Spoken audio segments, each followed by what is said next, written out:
Good morning. This is the second part of the symposium, which will be just as interesting. We know that because we have such good speakers here and we're going to have good conversations. I'm Ann-Sofi. I'm co-director and chief curator here at Moderna Museet, and I have the pleasure to introduce Cécile Debray to you. Cécile is in charge of the modern collections at the National Musée National d'Art Moderne, to put it in French, at Centre Pompidou. And as you know, at least the Swedish part of this audience, we have links to Centre Pompidou, which are very, very tight. Moderna Museet and Centre Pompidou are sort of siblings, I would say, because we have had a mutual director, and that was Pontus Hultén, who left Stockholm in the 70s to found Centre Pompidou, which was opened in 1977.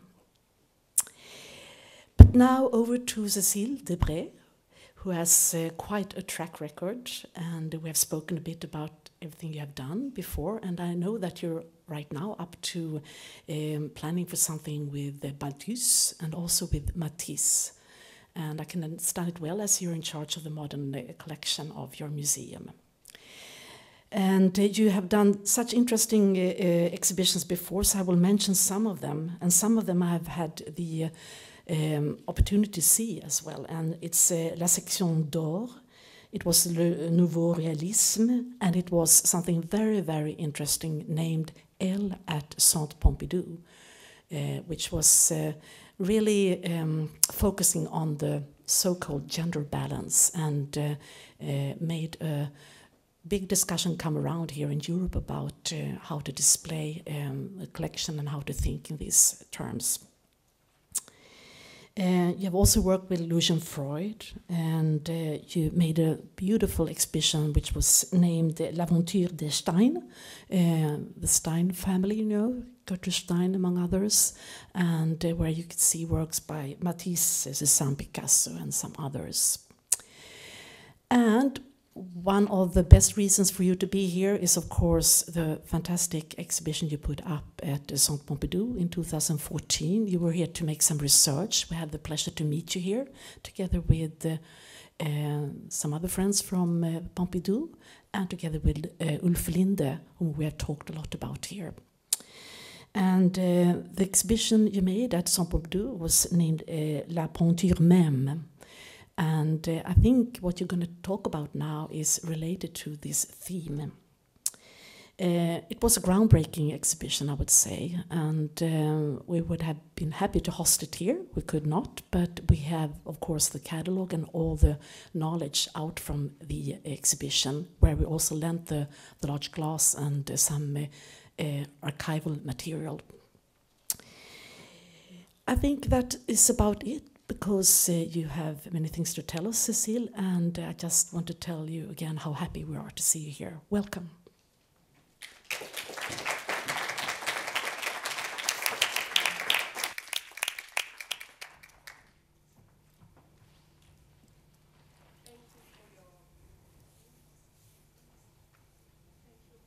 Very kind presentation. I will attempt in this lecture to provide a few elements on the issues raised by this symposium concerning the reception of Duchamp's work after the Second World War, by referring to the exhibition I organized last winter in the Centre Pompidou, Marcel Duchamp painting even, and which may constitute a new angle on the history of this reception. I believe it was important to reconsider Duchamp's pictorial work, essentially his paintings between the years 1910 and 1923, date at which he decreed his large glass incomplete. In terms of what it reveals about the context of the artistic, intellectual, and aesthetic training of one of the sharpest thinkers in 19th century art, and what it reveals about the large glass very content as one of modern art's most hermetic pieces. It was not a question of re-evaluating Duchamp's painting, which includes few pictures, only about 50 in all, and whose eclecticism is commensurate to an extremely rapid development and assimilation of different movements, but to further reveal the coherency of his practice. I apologize for my very bad accent in English. In the spirit of the last important exhibition dedicated to the work of Marcel Duchamp in France, curated by Jean Clair and Ulf Linde, which inaugurated the Centre Pompidou in 1977, I chose to present the work, so just few images of this exhibition. So the first one, you can see how all the paintings were exhibited with books, and it was. I choose to present the works within the cultural and artistic context of the sources known to Duchamp and allow for a group of often subtle and forgotten references to come to light. Paintings by both old masters and his peers, Böckling, Cranach, Matisse, and so on. Drawings and paintings by his friends. The texts and books that Duchamp read, in particular rare books from the Sainte-Geneviève Library, technical objects from the National Conservatory of Arts et Métiers, and mathematical objects from the Poincaré Institute that clarify the technological context of Duchamp's youth, folk arts, and objects, on-sally-type games, erotic films and photographs, posters, and such like. Most of Marcel Duchamp's paintings are kept at the Philadelphia Museum of Art in the United States. In Europe, Duchamp's work is represented essentially by his ready-made and is thus perceived in a more disembodied fashion. Is seen as a conceptual artist or a Dada iconoclast. Whereas from the 40s, Duchamp deliberately intended to group his works together within one collection, the Arensbergs, who bequeathed their collection to the Philadelphia Museum of Art in 1951, and brought together reproductions of all of his works within one boîte en valise, on which he said, instead of painting something new, I wanted to reproduce those paintings of which I was so fond in miniature and contained in a much reduced space. A box in which all of my work would be collected and mounted as if in a small museum, a portable museum, and that was the reason why I installed it in a suitcase. We can only be struck by the respect with which he treated his own paintings, and especially by his urgent need to see them reunited around the large glass, as with the preparatory notes he gathered together and edited in facsimile form in the boîte verte that he conceived of as a visual complement, a guide to his large glass.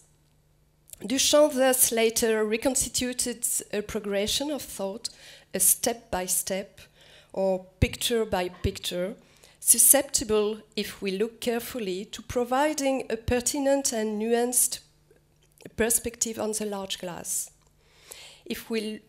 The quest of a painting of ideas via symbolist poetry and painting, pataphysics, cubism, mathematics, non-Euclidean geometry, eroticism, perspective, has many rich and diverse sources already brought to light so often by a plethoric exegesis. The exhibition was structured around 8 moments, from Duchamp's beginnings as a caricaturist up to the large glass, whilst creating a few openings into work symptomatic of his continually ambiguous relationship to pictorial art, the Morceaux choisis from 1967-1968, or Étant donné, embodied by the 1/10 scale model by Ulf Linde, but also onto hand-painted and undrawn works such as the film Anemic Cinema or the ready-made that accompanied his thoughts on synetism and the frontiers of art.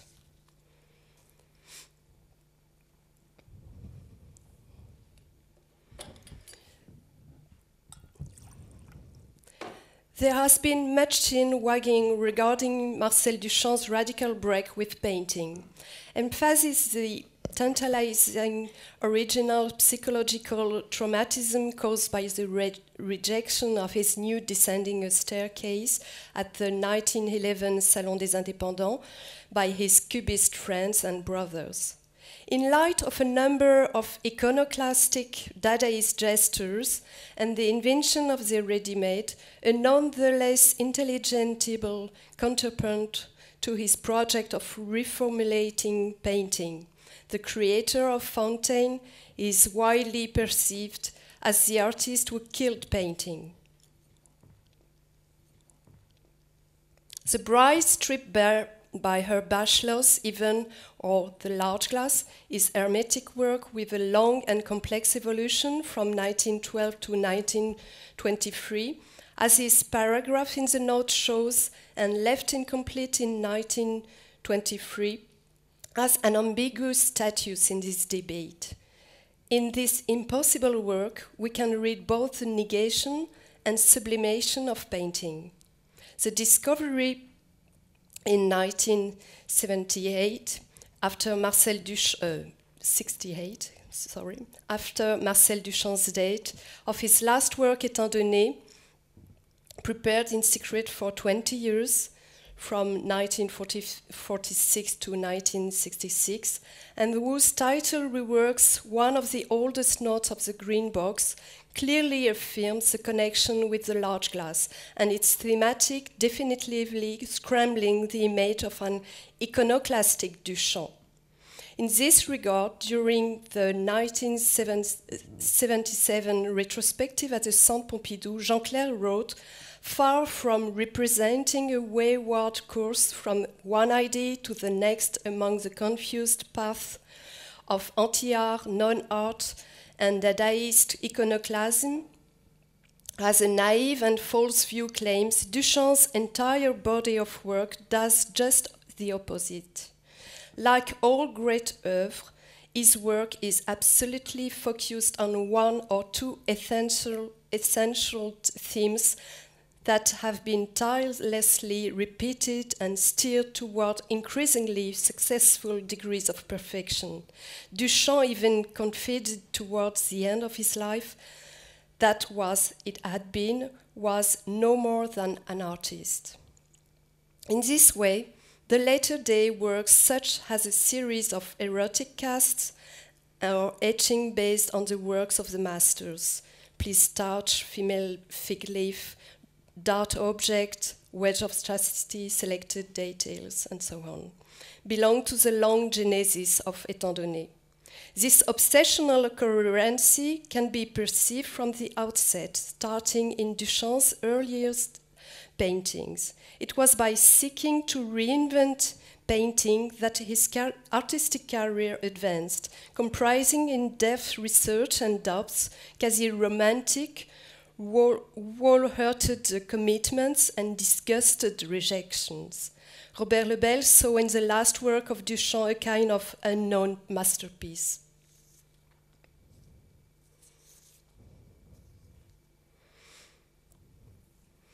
From 1910 onwards, Marcel Duchamp's path in painting led irresistibly to the large glass, starting with his caricature drawings and first nudes in particular, which anchored his work in an erotic obsession related to the question of the gaze and voyeurism already formulated by Manet. Towards the end of his life, he said, everything can be based on an erotic climate without too much trouble. It replaces, if you wish, what other literary schools called symbolism, romanticism. It could be another ism, so to speak. Eroticism was a theme, even an ism, of everything I was doing at the time of the large glass. It kept me from being obligated to return to already existing theories, aesthetic or otherwise. The nos of Nini Pat en l'air, so you can see one photos of the exhibition. It was the first room.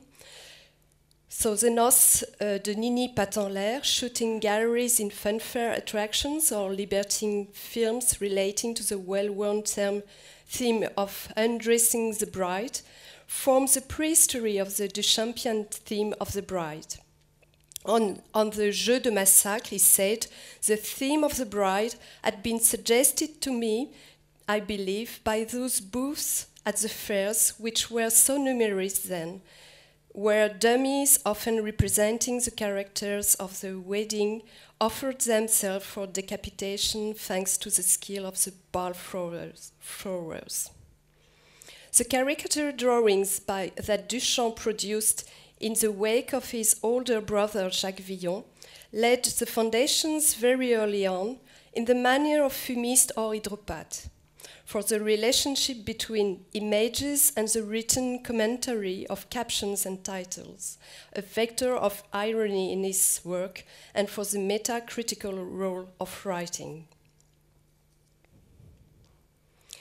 Marcel Duchamp dates his artistic commitments from his visit to the 1905 Salon d'Automne, where a Manet retrospective was held, the great man, as he told about him, and where the scandal of the Cage aux Fauves broke out with the brightly colored works of Matisse or Derain. While we perceive in his first nude and almost laid-back style of color and design, and you can see so the Olympia by Manet that was displayed at this time, at the same time of the Fauve.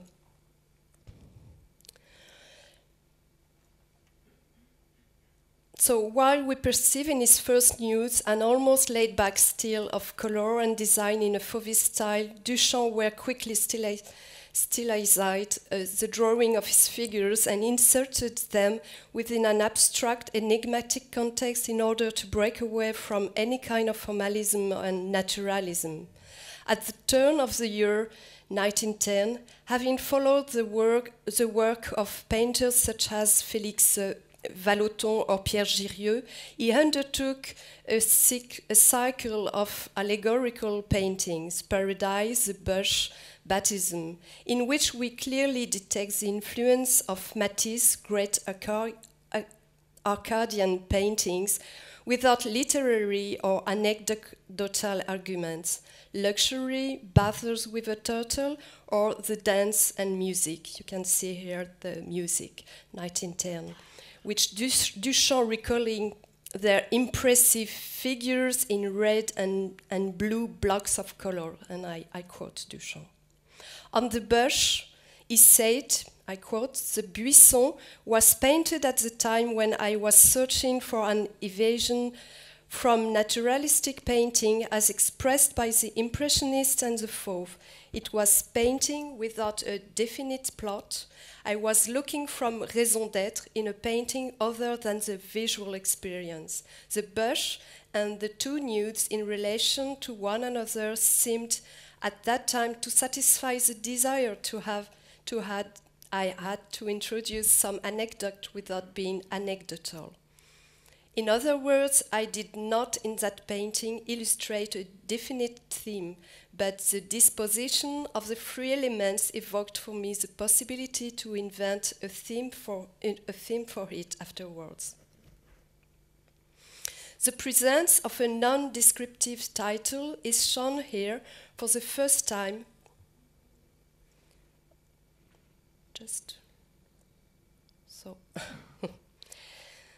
So the presence of a non-descriptive title is shown here for the first time, and in fact from then I always gave an importance role to the title, which I treated like an invisible color.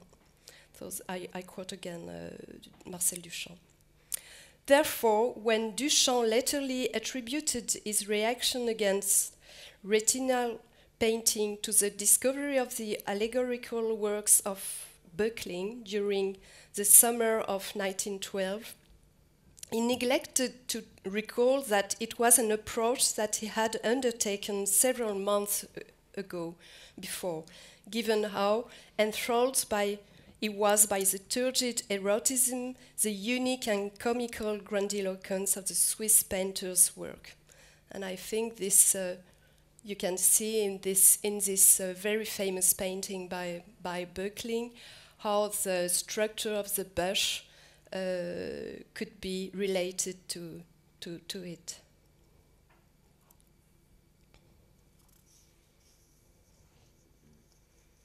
I just finished on Böckling with this quotation. In Böckling, I found a reaction against realism, what I call retinal painting, which I'd already had the idea of reacting against, and that impressionism, pointillism, and fauvism magnified. I wanted to react against retinal painting, and Böckling was the one who gave me the possibility to do it by looking at him, but not copying him. It is not that I adhered entirely to Böckling, but there was something in it. He is one of the sources of surrealism, absolutely. And for me, it's always very funny to recall that this concept of non-retinal art came from Böckling.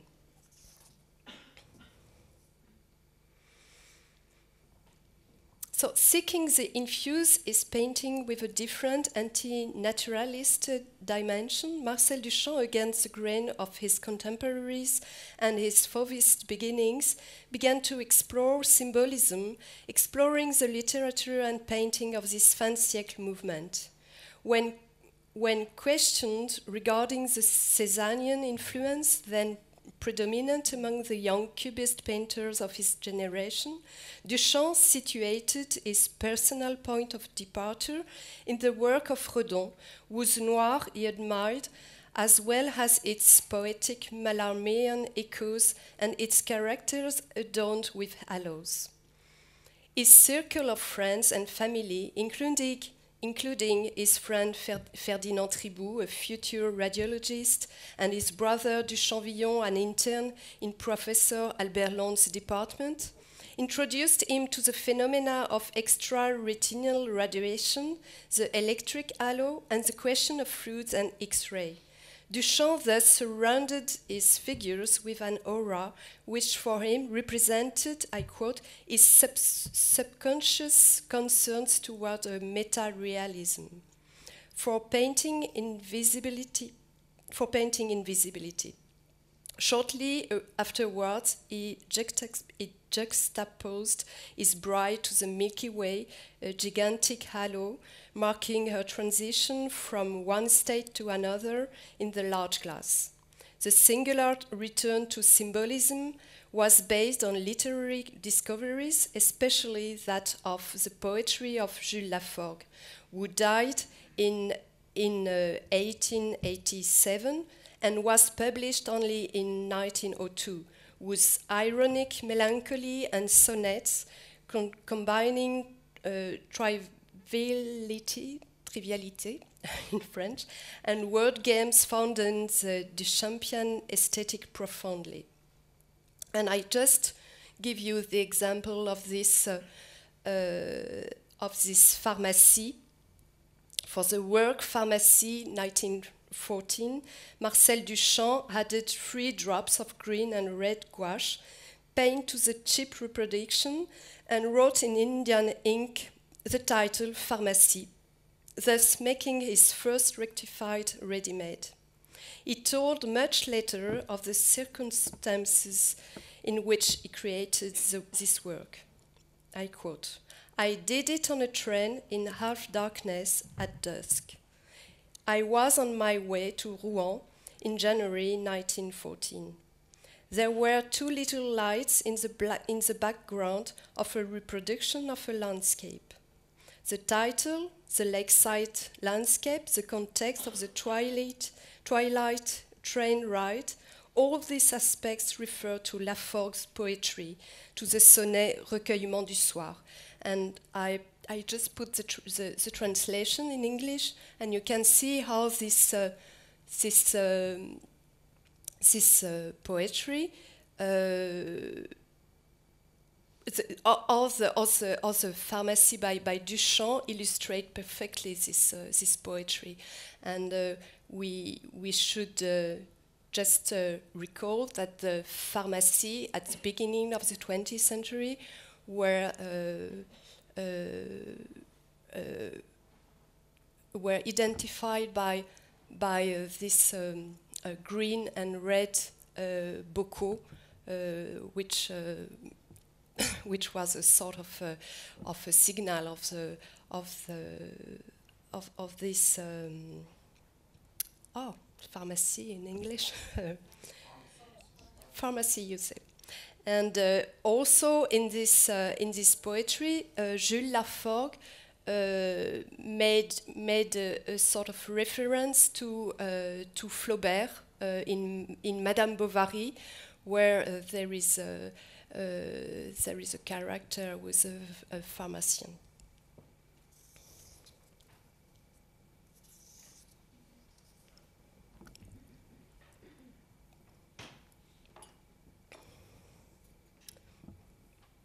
Marcel Duchamp only joined the group of cubists who met in Puteaux somewhat late, at the very end of 1911.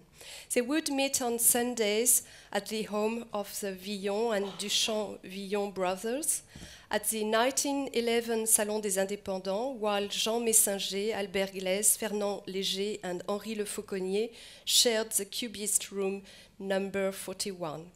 Duchamp was, at this time, Duchamp was represented by a post or neo-symbolist allegorical painting called The Bush.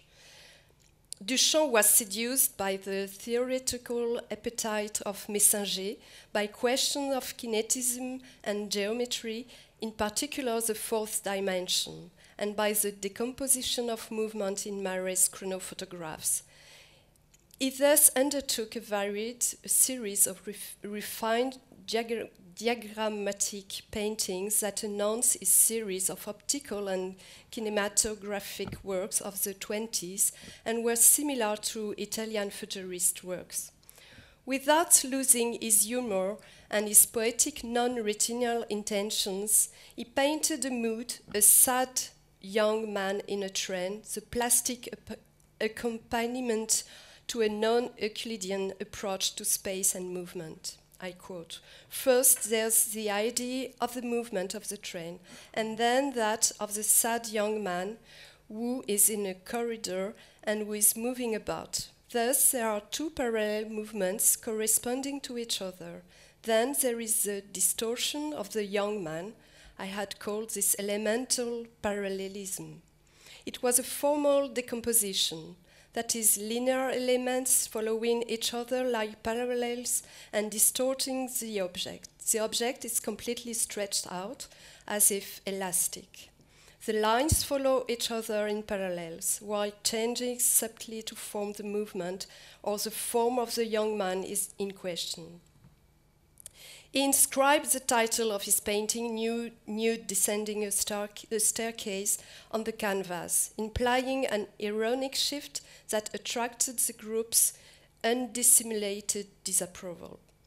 Despite this significant rift, the painting, which was to make a name for Duchamp in the United States, featured along with other Cubist artworks at the Salon de la Section d'Or, which assembled Picabia, Gris, Kupka, his brothers, Léger, Glaise, and Messinger, among others, in October 2012. Marcel Duchamp clearly links the body in motion and mechanics. The movement of form within a given time brings up fatally into the realm of geometry and mathematics. It is the same thing when we build a machine. I quote Duchamp. Fantasies of the machine lay at the hearth of the literary and artistic imaginary at the turn of the century, as is borne out in particular by Villiers de l'Isle-Adam, The Future Eve, Alfred Jarry's Supermal, or Roussel's Impression d'Afrique. While visiting the Aeronautics Fair in the company of Fernand Léger and Brancusi in late 1912, Duchamp went into raptures over the sculptural perfection of an airplane propeller, his open caskets automobile journey with Picabia and Apollinaire from Paris towards the Jura region in October 2012 inspired the themes of fast nudes and mechanomorphic hybridization. In a similar manner to the plastic research of his brother Duchamp for his cubo-futurist sculpture Horse, it was around the game of chess, Duchamp was a passionate player himself, that he crystallized a highly personal iconography combining abstract and mental anticipation of movement and mechanistic and sexual projection into the game pieces, the fast nude pawns, the king and the queen. He said, "There is a little more in chess than in mathematics as far as beauty is concerned. If you want to call it, beauty in chess is more plastic, takes physical shape, than in mathematics. In mathematics, square is possibility of square. In chess, when you speak of a beautiful achievement in a problem, it comes out of an abstract thinking and ends in a physical shaping of a king doing this or a queen doing that, as if it were giving life to an abstract thing. Queen or king become animals that behave according to abstract thinking, but you see a queen doing this, you feel a queen do this, you touch her, while mathematical beauty is always in the abstract. Architectural beauty is not mathematical beauty.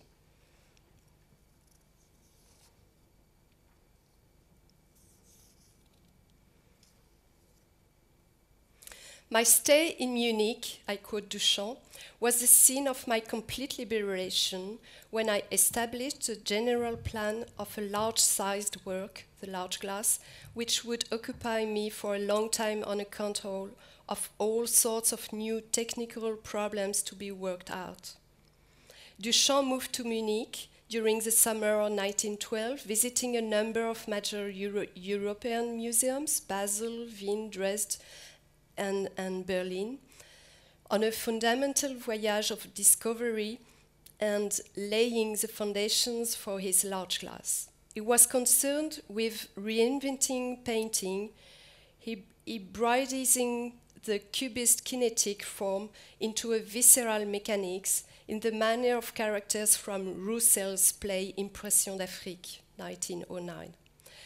The Bavarian capital, a high temple of esotericism, but also of technique, the cradle of Kandinsky's abstraction and the seat of conversation of some very beautiful works by Cranach, offered him a context of new sources from which he develops his most successful paintings, Transition of Virgin into a Bride and Bride, 1912. The Queen was replaced by the bride, the polysemy of the notion of transition, geometric, chemical, psychological, physiological, sexual, or metaphysical, was deliberately explored. The meticulous technique of oil on canvas tend to resemble to the glazes of Cranach's Venus works, prefiguring the transparency of the glass. Duchamp replaced the bride. I quote, "This painting belongs to a series of studies made for the large glass, which I began 3 years later in New York. Replacing the freehand by a very precise technique, I embarked on an adventure which was no more tributary of already existing schools. This is not the realistic interpretation of a bride, but my concept of a bride expressed by the juxtaposition of mechanical elements and visceral forms. And let me quote notes on the green box. Put the whole bride under a glass case or into a transparent cage. In general, if the bride motto must appear as an apotheosis of virginity, ignorant desire, blank desire with a touch of malice, and if it graphically does not need to satisfy the laws of weight balance, nonetheless a shiny metal gallows might simulate the maiden's attachment to her girlfriends and relatives, the former and the latter corresponding graphically to a solid base, on firm ground, like a masonry base of the bachelor machine, which also rests on firm ground. The bride basically is a motor.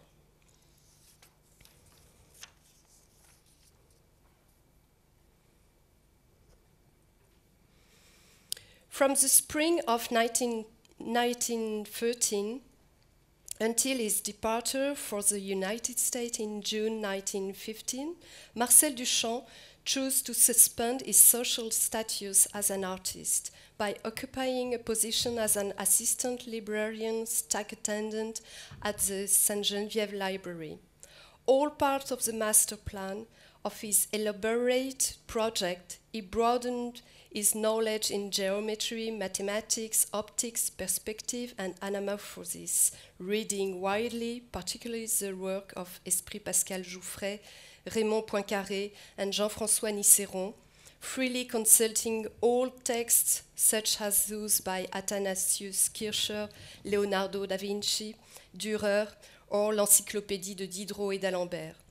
He accumulated notes in which he created an intellectual and literary dialogue with these authors of yesteryear, including neologisms, modified quotations, puns, and sketches, and wove the palimpsest of his large class. He established the various elements of the later based on specific technical experimentations, including fret on canvas, plumb lines on glass, and unorthodox pigments such as red lead or dust. On the medium of glass, he said, "Glass interested me a lot because of its transparency. That was already a lot. Then color, which when put on glass, is visible from the other side and loses its chance to oxidize if you enclose it. The color stays pure looking as long as physically possible. The use of glass has no significance other than to protect my colors, giving maximum effectiveness of the rigidity of perspective. I also took away any idea of the hand of materials. I wanted to change, to have a new approach." On dust, he said in the green box, "For the sieves in the glass, allow dust to fall on this part of dust of 3 or 4 months and whip well around in such a way that this dust will be a kind of color, transparent pastel." Following bright, which he wished to elevate to a superior register by way of a photographic record, Duchamp devised the lower panel, the bachelor's domain, with chocolate grinder number 1, 1913, the first studies in glass, which the Neuf Moules Malik belonged to. In an ultimate rejection of pictoriality, he adopted a dry, precise, and objective style, like that of geometry, re-establishing a symmetrical and frontal perspective. He felt definitely out of the cubist straitjacket, I quote. He thus paradoxically infused the subjective element of chance and randomness in the object by way of the standard stoppages, a strictly personal unit of measure, and some of the first ready-mades defined by Duchamp as the intersection of an object, an inscription, and a given time, evocative of Mallarmé's words. To evoke an object gradually in order to reveal a state of the soul, and inversely to choose an object and from it identify a state by the soul by a series of deciphering operations. And I quoted Mallarmé.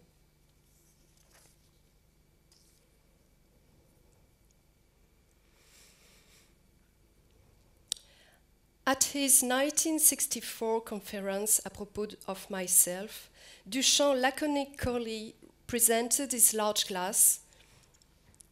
I quote, "When I came to New York in 1915, I started this painting, repeating and grouping together in their final position the different details. 9 feet high, the painting is made of 2 large pieces of plate glass. I began the work on it in 1915, but it was not finished in 1923, when I finally abandoned it in the stage you see it today. All along while painting it, I wrote a number of notes which were to complement the visual experience like a guidebook." Duchamp was careful not to provide an iconographic or aesthetic explanation of this work that had occupied him for 10 years, insisting instead on the ontological connection between the large glass and the notes, which he carefully reproduced and edited in 1934 in the Green Box. It thus opens up infinite possibilities for critical interpretation. Breton saw in it a mechanistic, cynical interpretation of the phenomenon of love, Lighthouse Bride, 1935. Ulf Linde identifies an alchemy-based symbolism. Arturo Schwarz perceives an alchemical androgyny based on the repression of incest. Octavio Paz, a Mallarméan poetics of disembodiment. Gilles Deleuze and Félix Guattari, a bachelor machine within a libidinal economy. Jean-François Lyotard speaks of a sophisticated machinery of spaces in n dimensions. Jean Clair understands it as a complex and impossible project playing on multi-dimensional geometries, laws of perspective and academic references, a painting that attempts to capture that which escapes the retina, the last painting. And finally, Georges Didier Huberman sees procedural thought in this deployment of multiple technical experiments, a way of thinking that profoundly modifies our approach to the work of art.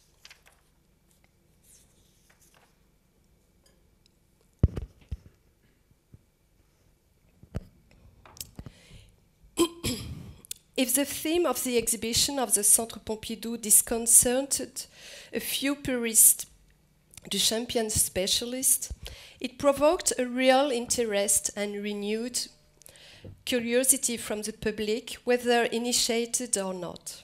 The presentation of Marcel Duchamp's paintings, according to a chronological order from 1910 until 1923, date when he abandoned the large glass, was probably made more understandable by their immersion in an often little-known or eclipsed cultural and artistic context. From the erotic film of the 90s, by way of Böcklins or Granac's painting, or those by Picabia or Léger, to the books or technical objects which demonstrate the openness of Duchamp's referential system. I wanted to show how an understanding of Duchamp's work could not be complete without a true grasp of his painted works, an essential phase in the constitution of the artistic thoughts and in the genesis of his large glass. Such a demonstration required the bringing together major pieces from this small group of painted works, something I was able to do with the invaluable help of the Philadelphia Museum of Art. This vision of all the paintings as a whole, where each element constitutes a stage within an intellectual and aesthetic construction, and it is not is not necessarily seen as an emblematic artwork in itself. Implicitly questions the place and presentation of isolated paintings by Duchamp in modern art collection. Does the presentation of the two early paintings, De Nu, 1910, and Les Joueurs d'échecs, 1911, from the Musée national d'art moderne, whose collection of Duchamp archived, is however important, allow us to retrace this artistic process? Or should they be integrated within the hanging of the permanent collections, in a monographic room, in a family room with works by his brothers and sisters, and in particular facing the very substantial Duchamp-Villon collection, which is the Rouen Museum's project, Duchamp's hometown, or rather in more thematic and transversal rooms, such as in the MNAM last hanging Modernité Plurielle, where Les Joueurs d'échecs, the painting of 1911, were placed next to Villon's canvas Soldats en Marche 1913, in a space dedicated to several futurist movements. And I show you some photographs of our different hanging of the modern collection. And what is interesting, you can see from this beginning in 1987, it was not too distant from the last retrospective of 77, and you can see a sort of a monographic room with the ready-made and the painting, and you can see also some paintings by Picabia, but it was only Duchamp and Picabia, so this and this one, and you can see the two nude.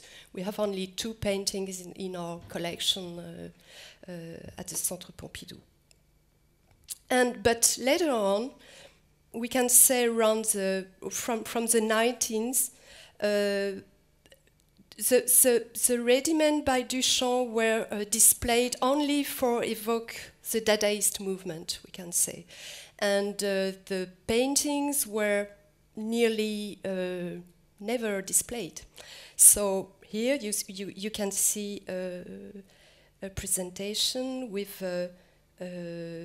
Dadaist works by Picabia and Duchamp, or Man Ray. This is Duchamp, Man Ray, Picabia room in 2007. And then this is our last hanging, where you can see again a painting by Duchamp. It was a room dedicated to the international futurism. And I like this presentation of Duchamp in this large movement. The MoMA in New York owns more paintings than the MNAM. Early canvases such as L'homme à la fenêtre, 1907, The Portrait d'Yvonne, 1909, a landscape from 1908, two caricature drawings from 1909, two landscapes from 1910, 1911, two nudes, 1910, like her. The major painting, Le Passage de la Vierge à la Mariée, 1912, and the large canvas, Réseau de Stoppage, 1914. A reworking of the large painting, Jeune homme and jeune fille dans le printemps. These paintings, however, form an eclectic group and are rarely shown and almost never together in a monographic room. And I would like to discuss on it with Anne Temkin. I thought she would be here today. Duchamp himself made the showing of his original works difficult outside of Philadelphia, allowing for their distribution and their circulation by way of replicas, and probably the last painting, La Broyeuse de Chocolat, where the pictorialism is reduced almost to zero, was only ever supposed to make an image likely to be reproduced. Thank you.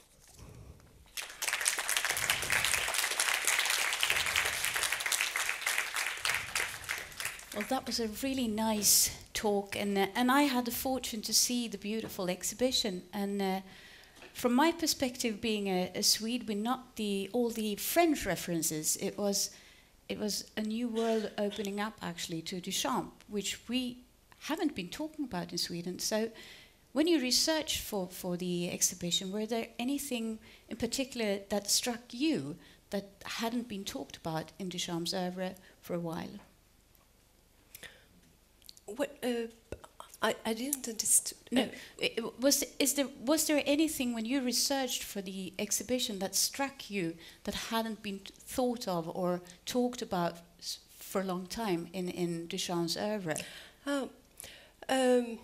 In general, I thought I felt that the references about symbolism or about sort of intellectual field about mathematics or philosophy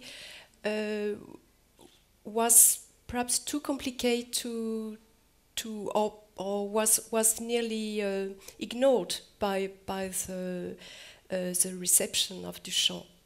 But I must say that the first to have revealed it was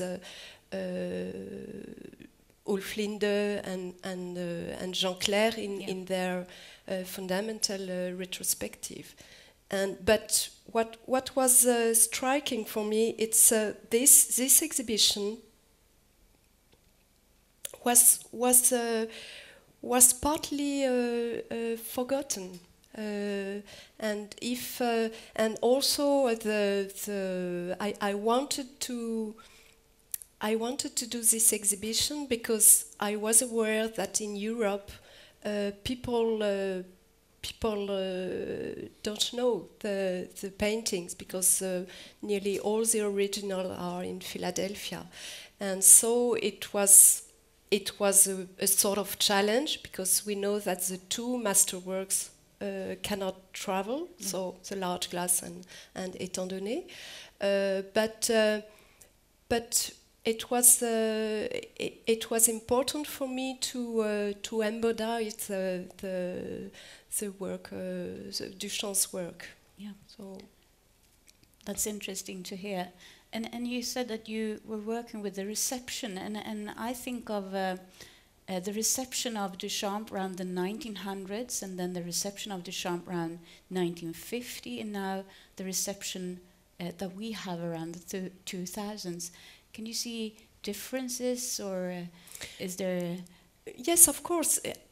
Just when you look at the different hanging of our collection at the Centre Pompidou, it's very interesting to see that around the 80s, so in connection with the exhibition of 77, we try to present a sort of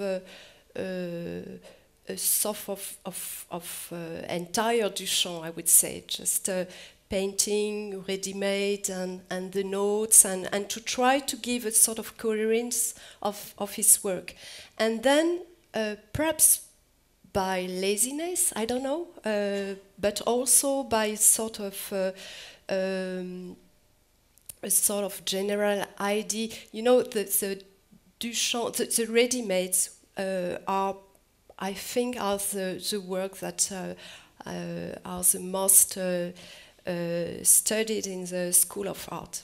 So it's a sort of caricature of Duchamp that you can find in every places of contemporary art. So in School of Art, but also in small museum of contemporary art, it's easier to put one of ready-made and just to evoke this Duchampian heritage. But this heritage is so complex, and the work of Duchamp is so profound that, of course, it's too difficult to express it in a modern collection. So, by us at the Centre Pompidou, as I said, we have we have a pretty big collection on Duchamp because we have the note autograph and also the last work around the surrealism, but we have very few paintings because the paintings are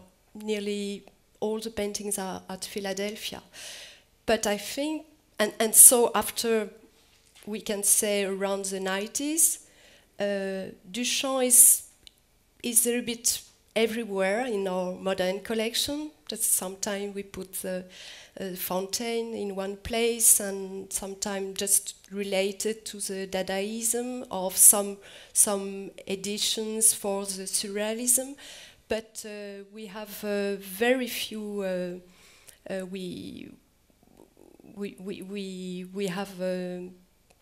We have to do now a sort of monographic place to Marcel Duchamp, but it's not easy, and that's why I think with, for example, with the MoMA or with the Tate or with you, I think it's we should have a discussion about this, how to present properly Marcel Duchamp without caricaturing him only by ready-made. I think of the reference when he had when he were at the Armory show in 1913. There was in the newspaper a caricature of his nude descending a staircase. It's the people descending the stairs for the metro, and they make a pun of it. But I think Duchamp talking about retinal art, he actually makes us looking quite locked of what he's doing, and is he aware of actually what he's doing with people, with the beholder, since he's writing in the creative act that it's the beholder. Can you see that he has this already in the paintings, that he wants us to look? I don't know. So because you speak about this text, so it's a late. It's from the 59 or something like that. Yes. And it's very. This is another question. Yeah. How Marcel Duchamp, how he spoke about painting at this time, and how he spoke about his early work. Yeah. And I think I should be very careful with this, because Marcel Duchamp was very like to play with the reception, and he liked to be a sort of passive with the critics and journalists, and so he let people speak, and he say, "Oh yes, it's interesting. Yes, you're right.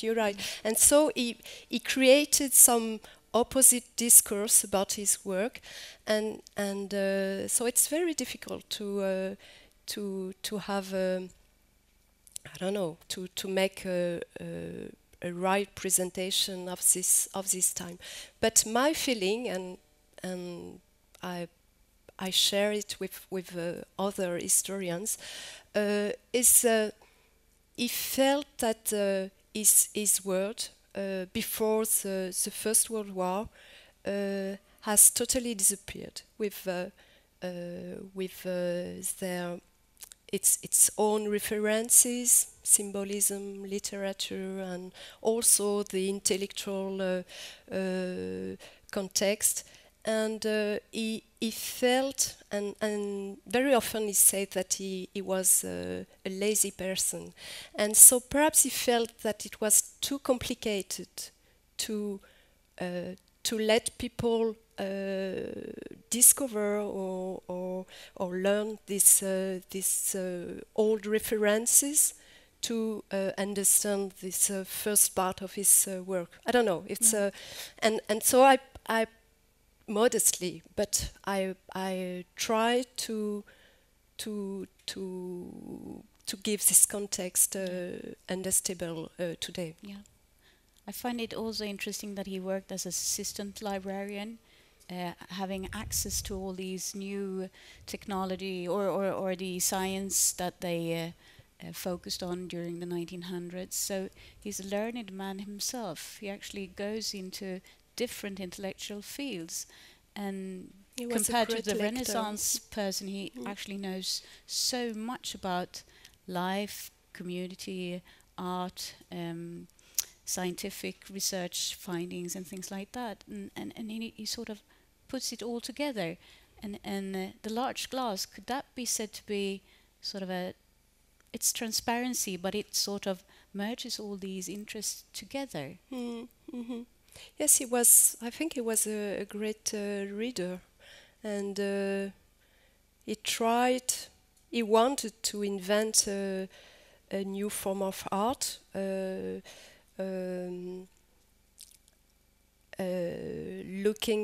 looking for eliminate the frontiers between the different fields. So that means the fields of philosophy, mathematics, science, and art, but also between the low and the high.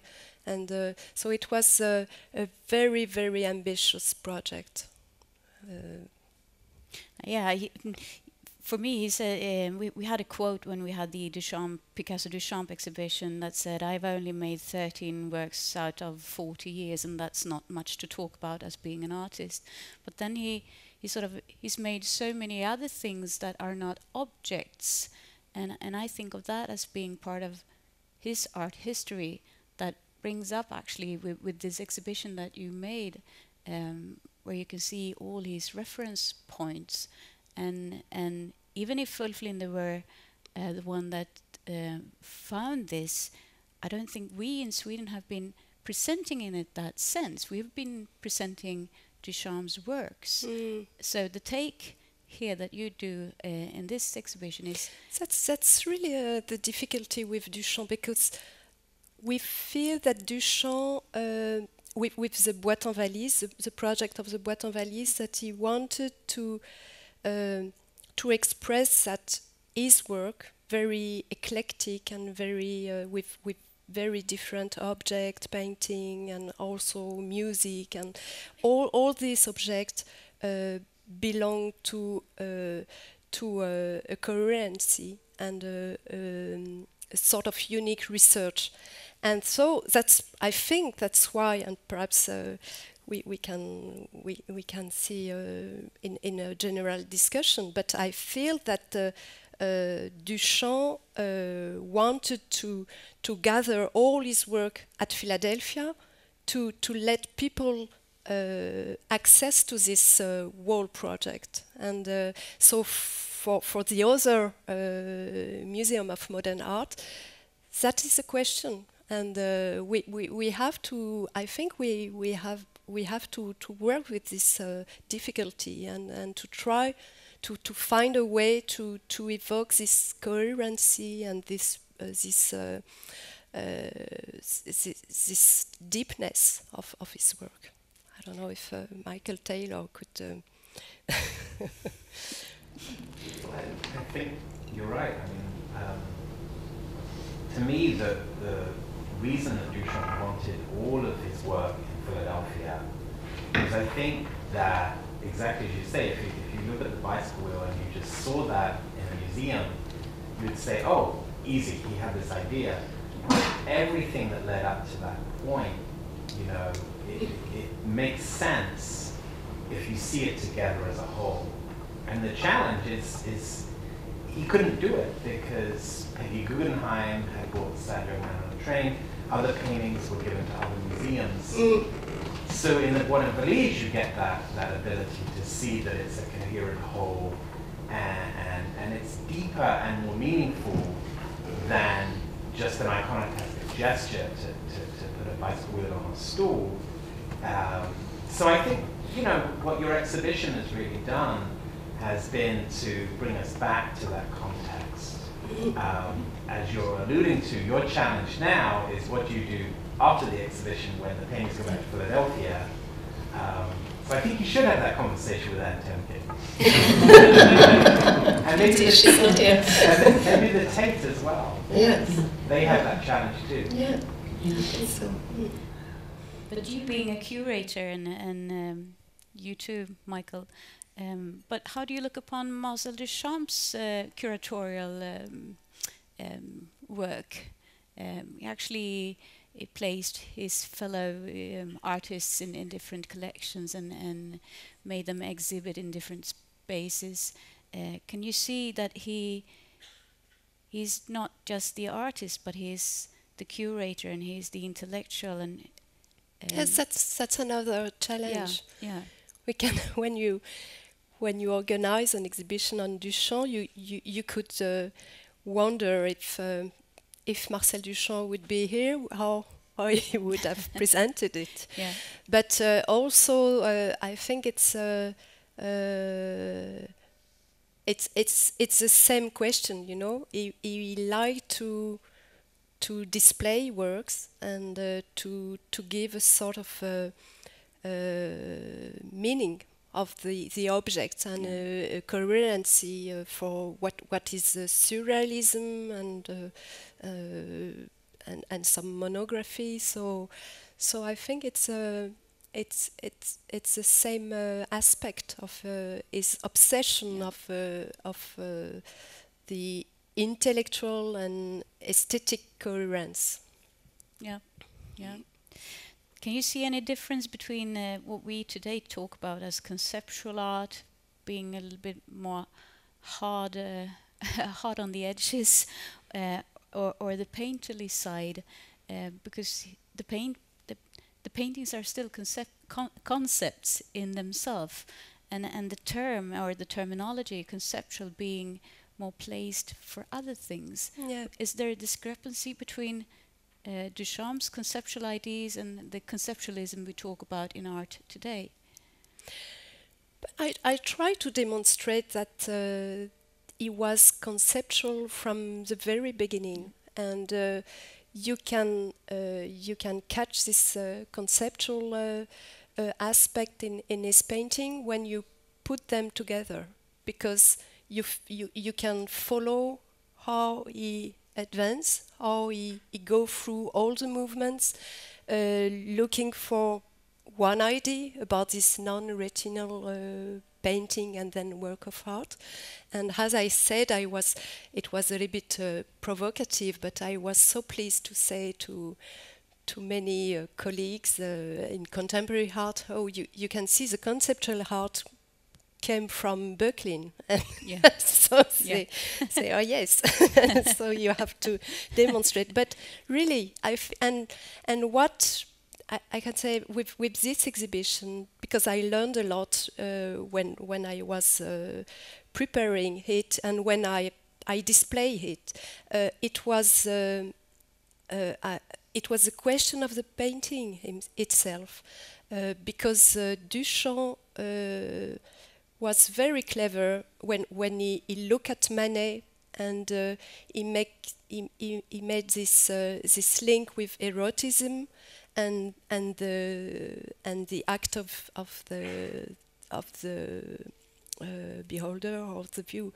And so this is really the essence of the painting. And many young artists, painters, were very struck by this reflection on what is to paint and to represent. And Duchamp developed very early this reflection on the pictoriality and the representation, and that's all the question of the painting. So it's really, I think, the Duchamp as a painter is not how do you say, a little subject. It's really an issue for always today for the painting. Yeah. What is the meaning of the painting? What is the meaning of the gesture of the painting, and so on? Do you think that Duchamp actually, since being a man of language, he was very good at talking about himself or his art? Could that have been a problem at the early 1900s, which sort of when he grew older, people listened to him in another sense, that he was this kind of artist that was both very good at visualizing things, not only by object but by language. Language, yes. Yeah. But also I try to show it because from the beginning I think this experience of the caricature, this place of the text and the relation with the image is fundamental for Duchamp. And of course it came from the irony, and he was not alone on this field. No. But he kept it until the end with these notes and perhaps there is another study that we can do on Duchamp is Duchamp writer and what that's a subject for someone to pick up. One last question. Having been researching Duchamp for a while, what do you bring with you by heart the most exquisite thing about Duchamp? What you like the most with him? And Paul B said that should be Marcel Duchamp himself. I try. I could say the same, but I will.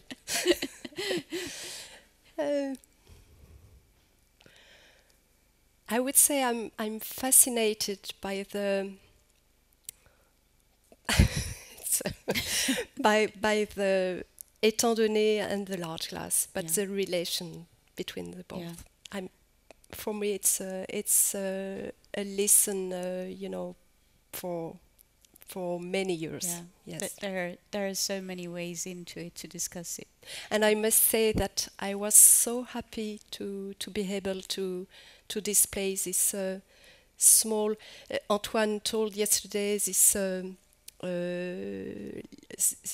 Ulferie.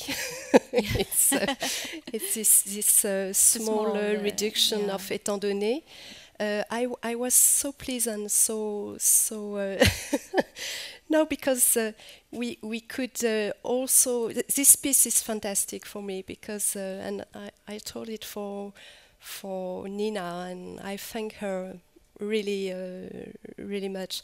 This piece is a sort of analytical presentation of étant donné, which is a way to give the sense of this piece, but also could explain the relation with the large glass. And I was so pleased to be able to put this piece with a sort of a box of perspective with the Dürer that Ulf Linde made already this link between this drawing by Dürer about the perspective and where you can see the painter and the model, and in opposite the large glass of your collection, also made by Ulf Linde. So I was very, very happy with this circulation. Well, thank you very much for those nice words about Ulf Linde. Thank you for your invitation.